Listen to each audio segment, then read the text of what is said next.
Dari kamar yang katanya sudah kosong selama bertahun-tahun, awalnya Dimas pikir itu cuma suara tetangga.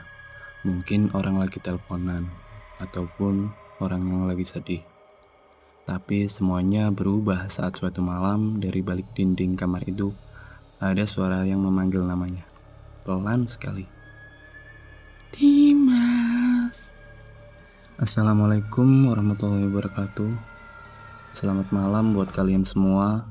Balik lagi di channel Cerita Setelah Maghrib, tempat kita dengerin cerita-cerita gelap yang mungkin terdengar biasa di awal, tapi pelan-pelan bisa bikin kita mikir, loh kok iso ini?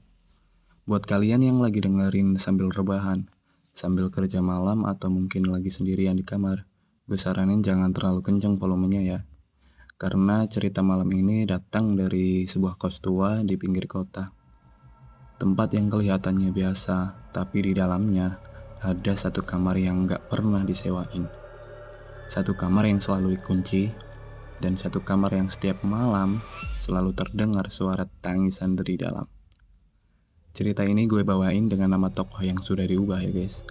Tapi suasananya, detail tempatnya, dan kejadian-kejadian pentingnya akan gue ceritakan seolah kalian ikut masuk ke dalam kos itu. Jadi, dengerin pelan-pelan. Ada seorang mahasiswa bernama Dimas di semester akhir yang baru pindah ke kota. Itu karena harus menyelesaikan magang. Sebagai mahasiswa yang uangnya pas-pasan, Dimas tidak punya banyak pilihan. Dia harus mencari tempat tinggal yang murah, dekat dari tempat magang, dan yang penting bisa bayar bulanan. Masalahnya, kos di sekitar kantor magangnya rata-rata mahal. Ada yang fasilitasnya lengkap, tapi harganya bikin kepala pening. Ada yang murah, tapi jaraknya terlalu jauh. Ada juga yang terlihat bagus, tapi uang depositnya bisa buat makan sebulan doang. Sampai akhirnya, Dimas nemuin tuh satu kos di ujung gang kecil. Kos itu nggak terlalu besar, bangunannya memanjang ke belakang. Dengan lorong sempit di tengah, di kanan kiri lorong itu ada kamar-kamar kecil yang pintunya saling berhadapan. Dari luar, kos itu kelihatan tua. Cat temboknya sudah kusam, beberapa bagian dindingnya lembab, pagar depannya berkarat. Dan di halaman kecilnya ada pohon mangga tua yang rantingnya hampir menyentuh atap. Tapi bagi Dimas, itu bukan masalah besar. Yang penting murah. Waktu pertama kali datang, Dimas disambut oleh seorang ibu-ibu berusia 60 tahunan. Namanya Bu Sari, wajahnya ramah, bicaranya pelan, tapi matanya seperti selalu memperhatikan sesuatu di belakang Dimas. Terus ibu Sari berkata, "Cari kamar mas?" tanya Bu Sari. Dimas mengangguk. "Iya bu, saya lihat info kos dari temen, katanya di sini masih ada kamar kosong."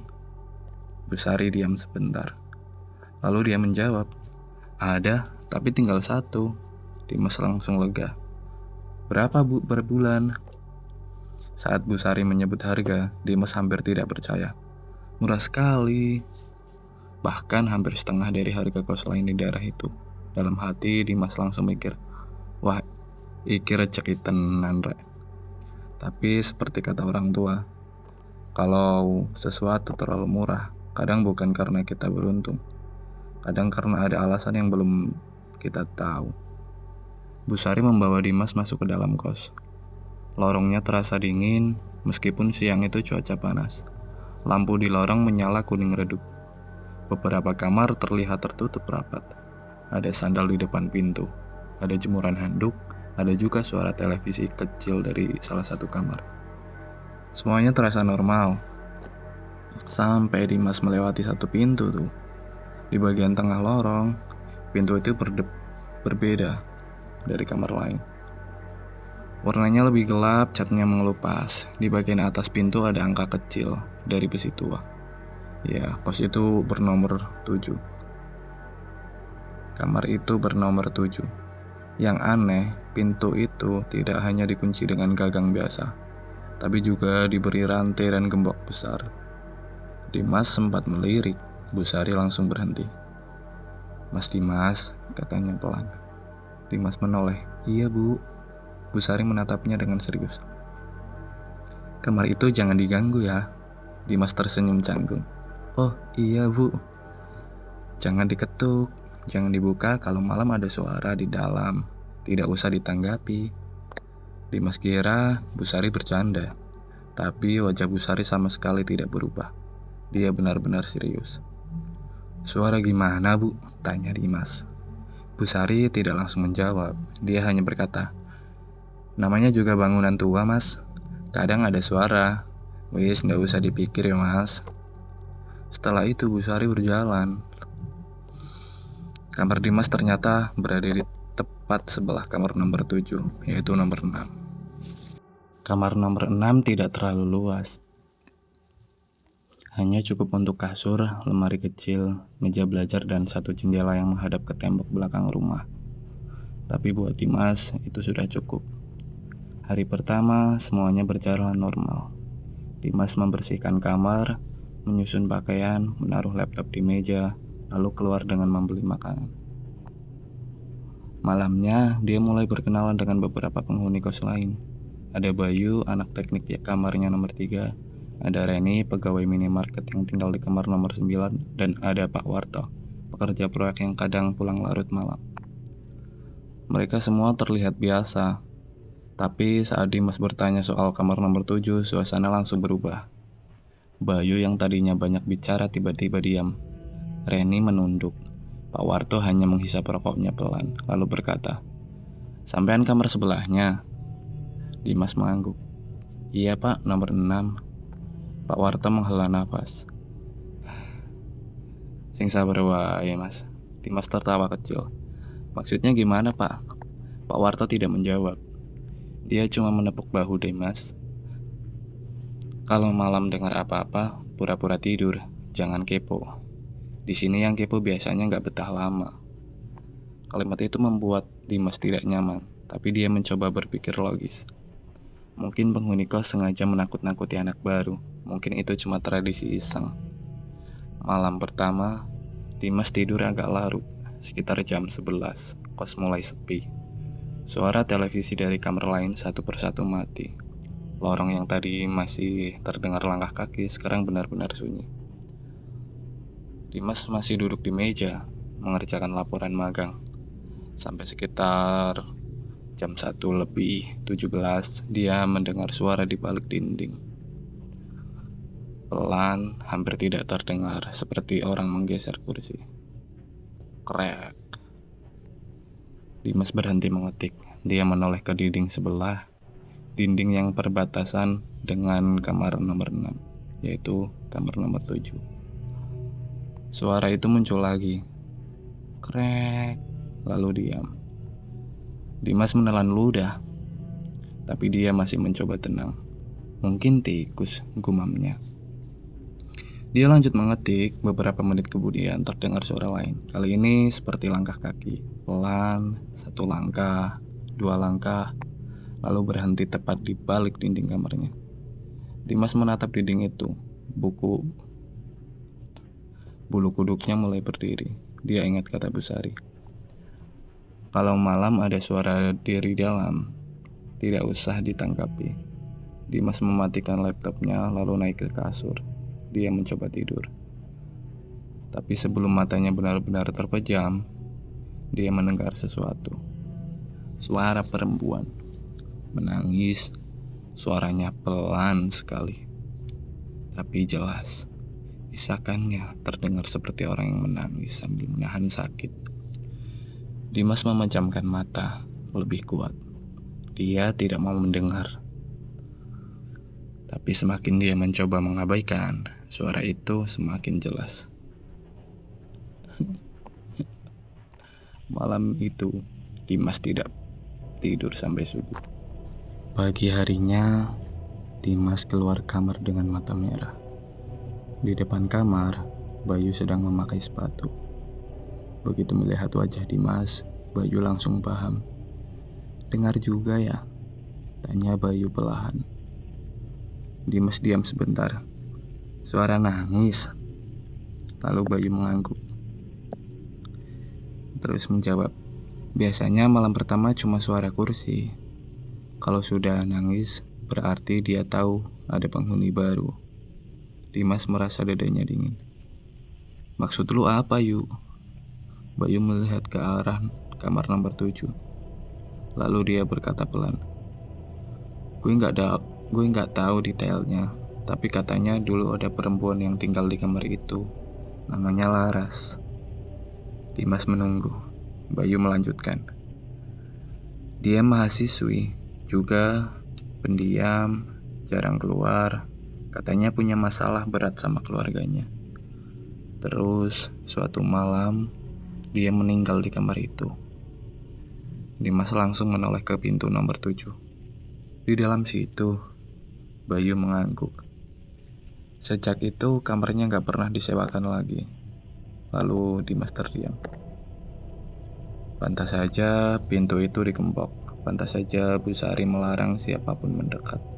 Tapi ada hal yang mengganggu pikirannya. Kalau memang kamar itu kosong, kenapa semalam ada suara langkah? Kenapa ada suara kursi? Dan kenapa ada suara perempuan menangis? Lalu, di hari kedua, Dimas mencoba menghabiskan waktu di luar. Dia pulang agak malam, sekitar jam 10. Tujuannya sederhana, biar sampai kamar, langsung tidur dan tidak terlalu memikirkan suara-suara itu. Tapi saat dia membuka pintu kamar, dia melihat sesuatu di lantai, selembar kertas. Kertas itu dilipat kecil, diletakkan tepat di pintu kamarnya. Dimas mengambilnya. Di bagian luar kertas tidak ada tulisan. Saat dibuka, hanya ada satu kalimat pendek. Tolong jangan matikan lampu lorong. Tulisan itu rapi seperti tulisan perempuan. Dimas berpikir mungkin itu dari Ibu Sari atau penghuni lain. Tapi ketika dia keluar dan melihat lorong, lampu di depan kamar nomor 7 memang mati. Hanya lampu itu, lampu lorong lainnya masih menyala. Dimas merasa tidak enak. Duh, ora penak iki, gumamnya pelan. Dia berjalan ke saklar dekat ujung lorong. Saat tangannya hampir menyalakan lampu, dari arah kamar nomor 7 terdengar suara ketukan. Tok, tok, tok. Dimas membeku. Tok, tok. Ketukan keduanya. Lalu ada suara ketukan yang ketiga. Tok, tok. Dimas tidak jadi menyalakan lampu. Dia mundur pelan, lalu masuk kembali ke kamarnya. Malam itu, suara tangisan kembali terdengar. Tapi kali ini berbeda. Tangisan itu tidak hanya dari kamar sebelah. Suara itu terdengar tepat di dekat dinding, seperti ada seseorang yang duduk bersandar di sisi lain yang berada di dinding kamar Dimas.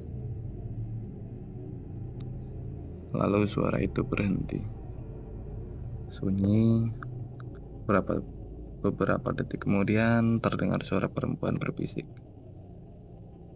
Mas. Dimas langsung membuka mata. Nafasnya tertahan. Suara itu muncul lagi. Mas Dimas. Dimas tidak bergerak. Dia tidak menjawab, tapi suara itu memanggil. Mas Dimas, tolong. Hari-hari berikutnya, keadaan semakin buruk. Dimas mulai sering menemukan benda-benda aneh di kamarnya. Pagi pertama, ada rambut panjang di atas bantalnya. Padahal rambut Dimas pendek. Pagi kedua, meja belajarnya basah seperti terkena air mata. Pagi ketiga, ada bekas telapak tangan kecil di kaca jendela dari bagian dalam. Yang paling membuat Dimas takut adalah malam keempat. Saat itu hujan deras. Listrik kos sempat mati sekitar pukul 11 malam. Semua kamar gelap. Hanya ada cahaya kilat sesekali dari luar jendela. Dimas duduk di kasur sambil memegang HP. Baterainya tinggal 12%. Di tengah suara hujan, dia mendengar suara dari kamar nomor 7. Bukan suara tangisan, tapi suara orang mengetuk dinding. Tok, tok, tok. Pelan, berirama, seperti kode. Dimas menahan nafas. Ketukan itu semakin cepat. Tok, tok, tok, tok. Lalu berhenti. Dimas mencoba membaca doa pelan. Dimas mencoba membaca doa dengan pelan. Tapi sebelum selesai dia membaca, terdengar suara perempuan itu lagi. Kali ini lebih jelas. Mas Dimas. Dimas menutup telinga. Mas, aku tidak bisa keluar. Suara itu terdengar sangat sedih, sangat manusiawi. Dan entah kenapa, rasa takut Dimas mulai bercampur dengan rasa kasihan. Dia mulai berpikir, bagaimana kalau selama ini bukan hantu jahat? Bagaimana kalau memang ada sesuatu yang butuh bantuan? Bagaimana kalau Laras belum tenang karena ada sesuatu di dalam kamar itu? Pikiran itu membuat Dimas melakukan kesalahan terbesar. Dia keluar dari kamar, lorong kos gelap. Hujan yang sangat deras memukul atap yang sangat keras. Dimas menyalakan senter HP. Cahaya kecil itu menyoroti lorong yang kosong. Dia berdiri tepat di depan kamar nomor 7. Pintu itu masih digembok. Tapi anehnya, rantainya sudah terlepas. Gemboknya terbuka. Padahal siangnya Dimas melihat pintu itu masih terkunci rapat. Dimas mundur satu langkah. Gusti. Dari dalam kamar terdengar suara pelan. Mas, buka. Tangan Dimas bergetar. Saking bergetarnya, hampir sekujur tubuhnya gemetar. Dia tahu dia seharusnya kembali ke kamar. Dia tahu dia seharusnya membangunkan penghuni lain. Tapi rasa penasaran dan kasihan sudah mengalahkan semuanya. Pelan-pelan, Dimas mendorong pintu nomor 7. Pintu itu terbuka. Bau lembab langsung keluar dari dalam. Bau debu, bau kayu tua. Pintu itu terbuka. Bau yang sangat lembab langsung keluar dari dalam kamar. Bau debu dan bau kayu tua. Dan satu bau yang sangat khas, bau bunga melati. Dimas mengarahkan senter ke dalam. Kamar itu berantakan. Kasur tipis masih ada di sudut ruangan. Lemari kecil berdiri miring. Ada meja belajar tua yang penuh debu. Di dinding tertempel beberapa foto yang sudah menguning. Dimas masuk pelan-pelan. Setiap langkahnya membuat lantai berderit. Di atas meja ada buku catatan. Dimas mengambilnya. Debunya tebal sekali. Saat dibuka, halaman pertamanya berisi tulisan tangan. Aku tidak takut mati. Aku hanya takut dilupakan. Dimas membaca halaman berikutnya. Isinya catatan harian Laras. Tentang kuliah, tentang keluarganya, tentang kesepian, tentang suara-suara yang dulu juga sering dia dengar dari dalam balik dinding kamarnya. Dimas mulai sadar, Laras dulu bukan penyebab gangguan di kamar itu. Laras juga korban. Sebelum Dimas sempat membaca lebih jauh, kamar nomor 7 itu tertutup sendiri. Brak! Dimas tersentak. Dia berbalik dan menarik gagang pintu. Namun terkunci, HP-nya tiba-tiba mati. Kamar itu gelap total. Dimas mulai panik. Dia menggedor pintu. "Tolong, Pak Warto, Bayu." Tidak ada jawaban. Lalu dari sudut kamar terdengar suara nafas pelan, berat, bukan suara perempuan, tapi suara seseorang yang lebih tua, lebih dalam, lebih dekat. Dan Dimas membeku. Di dalam gelap, dia mendengar suara perempuan yang tadi memanggilnya. Tapi kali ini suaranya bukan meminta tolong. Suaranya berbisik tepat di telinganya. "Mas Dimas, Mas Dimas, kenapa dibuka?" Dia jadi ikut keluar. Dan secara tiba-tiba lampu kamar menyala. Bukan terang, hanya redup kekuningan. Dan Dimas tepat berada di depannya, berdiri seorang perempuan muda dengan wajah pucat. Rambutnya panjang, matanya lebam. Dia memakai baju putih yang lusuh. Dimas tahu tanpa perlu bertanya, itu Laras.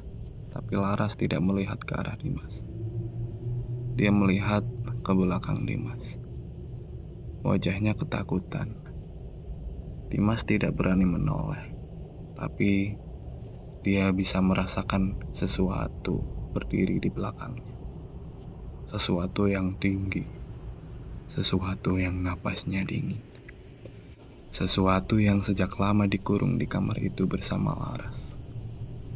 Laras berkata pelan,